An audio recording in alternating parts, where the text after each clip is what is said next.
আজকে হবে practice set 4।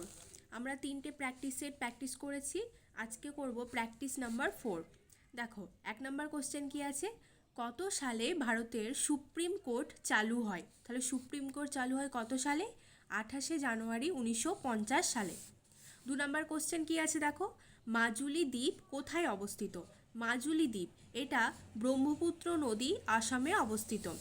3 number question কি আছে দেখো, ভারতীয় সংবিধানের কোন তালিকায় কেন্দ্র ও রাজ্যের মধ্যে ক্ষমতা বন্টন করেছে?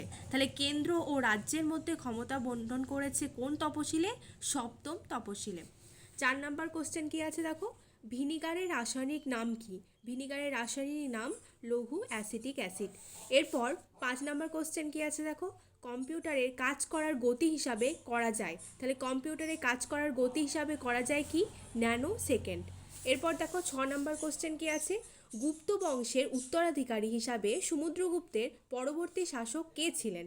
তাহলে সমুদ্রগুপ্তের পরবর্তী শাসক ছিলেন দ্বিতীয় চন্দ্রগুপ্ত।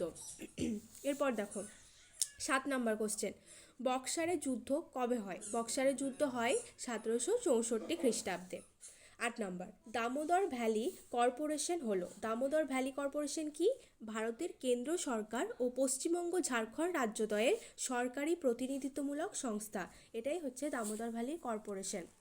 এরপর 9 নাম্বার কোশ্চেন দেখো, হ্যাম্বলটন ক্লাব কোন খেলার ম্যাচ আয়োজনের জন্য বিখ্যাত? তাহলে হ্যাম্বলটন ক্লাব এটা ক্রিকেট খেলার ম্যাচের জন্য বিখ্যাত। 10তম কোশ্চেন দেখো, সম্প্রতি 2025 সালে নতুন জিএসটি অনুযায়ী নিচের কোন পণ্য বা পরিষেবায় 5% রেট ধার্য হয়েছে? সেটা হচ্ছে দৈনন্দিন ব্যক্তিগত যত্নের পণ্য, যেমন শ্যাম্পু, সাবান, এগুলোতে ধার্য হয়েছে। 11 নম্বর কোশ্চেন কি আছে দেখো, নিম্নলিখিত গ্যাসগুলির মধ্যে কোনটি গ্রিনহাউস গ্যাস নয়? তাহলে গ্রিনহাউস গ্যাস নয় কোনটা এখানে? অক্সিজেন। এরপর দেখো, তাজমহলের ক্ষতি করার জন্য প্রধানত দায়ী কোন গ্যাস? এটা দায়ী হচ্ছে সালফার ডাই অক্সাইড, SO2। 13 নম্বর কোশ্চেন দেখো, ভারতের সামরিক প্রযুক্তির ক্ষেত্রে অগ্নি কি? অগ্নি হলো একটি ইন্টারমিডিয়েট রেঞ্জ ব্যালিস্টিক মিসাইল বা IRBM। 14 নম্বর কোশ্চেন দেখো, ইসরো এর PSLV polar satellite launch vehicle এর প্রধান গুরুত্ব কি? ছোট থেকে মাঝারি আকারে দূর সংবেদনশীল উপগ্রহ উৎক্ষেপণ। 15 নম্বর কোশ্চেন কি আছে দেখো, বিহু নৃত্য কোন রাজ্যের জনপ্রিয় নৃত্য? বিহুটা হচ্ছে আসামের জনপ্রিয় নৃত্য।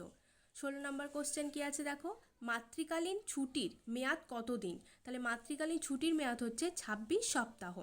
17 নম্বর কোশ্চেন, নতুন শিক্ষানীতি NEP 2020 কাঠামোতে প্রস্তুতিমূলক পর্যায়ে কোন কোন শ্রেণীকে অন্তর্ভুক্ত করে? এটা করেছে ক্লাস 3 থেকে 5। 18 নম্বর কোশ্চেন দেখো, 2025 সালে সিঙ্গাপুর গ্র্যান্ড প্রিক্স ফর্মুলা 1 রেসের বিজয়ী কে? তাহলে সিঙ্গাপুর গ্র্যান্ড প্রিক্স ফর্মুলার রেসের বিজয়িতা কে ছিলেন? বিজয়িতা ছিলেন জর্জ রাসেল। 19 নম্বর কোশ্চেন, 4 সেপ্টেম্বর 2025 প্রয়াত ফ্যাশন ডিজাইনার জর্জিও আর্মানি কোন দেশের বাসিন্দা ছিলেন? তাহলে জর্জিও আর্মানি কোন দেশের বাসিন্দা ছিলেন? ইতালির বাসিন্দা ছিলেন। 20 নম্বর কোশ্চেন দেখো, 29 আগস্ট ভারতে কোন দেশকে পরাজিত করে 2025 সালে SAFF অনূর্ধ্ব 17 মহিলাদের ফুটবল টুর্নামেন্টে জয়লাভ করেছে? এটা করেছে নেপাল। এই যে কারেন্ট অ্যাফেয়ার্স, এগুলো কিন্তু গ্রুপ সি এবং গ্রুপ ডির জন্য খুবই ইম্পর্টেন্ট কোশ্চেন। Thank you.